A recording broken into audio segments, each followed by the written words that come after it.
तर आमच्या छोट्या लाडूबाईची ना अशी वेगळीच गडबड चालू होती। तर रक्षाबंधनची वगैरे तयारी चालू होती। तर आमच्या बाईसाहेब ना इथे थाटात ड्रेस वगैरे घालून बसलेल्या होत्या। नमस्कार मंडळी, मी मनीषा ब्लॉगमध्ये तुम्हा सर्वांचं स्वागत करते। तर व्हिडिओ खास तुमच्यासाठी आहे, तर व्हिडिओ शेवटपर्यंत नक्की बघा आणि व्हिडिओ आवडल्यास व्हिडिओला लाईक करा, चॅनलला मात्र नक्की सबस्क्राईब करा। तर सगळ्यात आधी नाही ते रक्षाबंधनचा मुहूर्त जो आहे ना तो आमच्या छोट्या बाईने अगोदर लावला। तर इथे ना सगळ्यात आधी तिने ना म्हणजे तिच्या भावाला म्हणजे माझ्या जावेच्या मोठ्या मुलांना राखी वगैरे बांधली। सगळ्यात अगोदर तिने बांधली, परत कारण तिला झोप वगैरे येत होती ना, तर तिने आधी बांधली, परत औक्षण वगैरे केलं, राखी वगैरे बांधली। त्यानंतर ना आम्ही सर्वांनी तिच्या पाठोपाठ राखी बांधायला सुरुवात केली। ते ना सर्वजण रक्षाबंधनसाठी आलेलेच होते। तर रक्षाबंधनची संपूर्ण तयारी झालेली होती। तर तसंही पुरणाचा स्वयंपाक होता।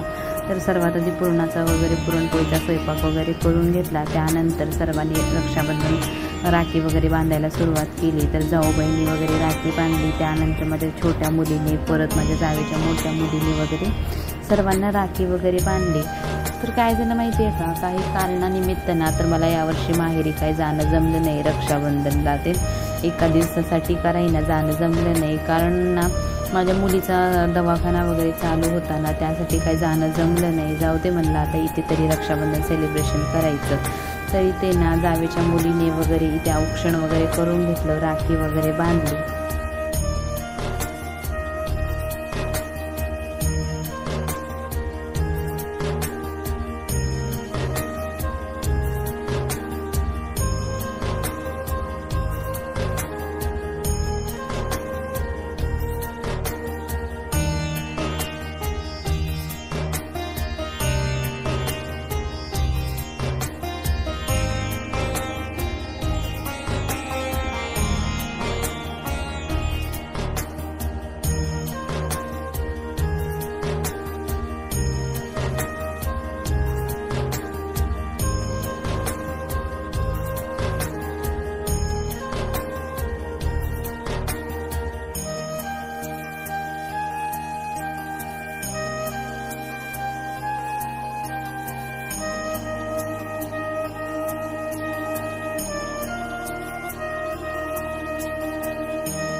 मुलांना वगैरे राख्या बांधायला बघून ना तर या माझ्या तिन्ही मुलींना देखील राख्या बांधून घ्यायच्या होत्या। तर त्यांच्या समाधानासाठी ना इथे त्यांना सुद्धा राख्या बांधल्या। आणि त्यासोबत मी काही यावर्षी गेले नव्हते ना माहेरी, म्हणून नाही इथे माझ्या मोठ्या दिरांना, परत सासऱ्यांना, परत छोट्या दिरांना वगैरे इथंच मी रक्षाबंधन सेलिब्रेशन वगैरे केलं। तर त्यासोबत माझ्या मुलीने देखील तिच्या पप्पांना राखी वगैरे बांधली। तर अशा प्रकारे मस्त असं रक्षाबंधन सेलिब्रेशन झालं। कुठे का होईना ना की रक्षाबंधन छान असं पार पडलं।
मी आणि माझ्या जावेने देखील राखी वगैरे बांधली। परत इथे ना माझ्या मुलीने तिच्या पप्पाला राखी बांधायचा हट्ट चालू होता, कारण यावर्षी नंदबाई पण आल्या नव्हत्या त्यासुद्धा, तर त्यांना सुद्धा जमलं नव्हतं। त्या गावाकडे मागच्या वेळेस आल्या होत्या ना, तेव्हाच त्यांनी रक्षाबंधन साजरा केलेला होता।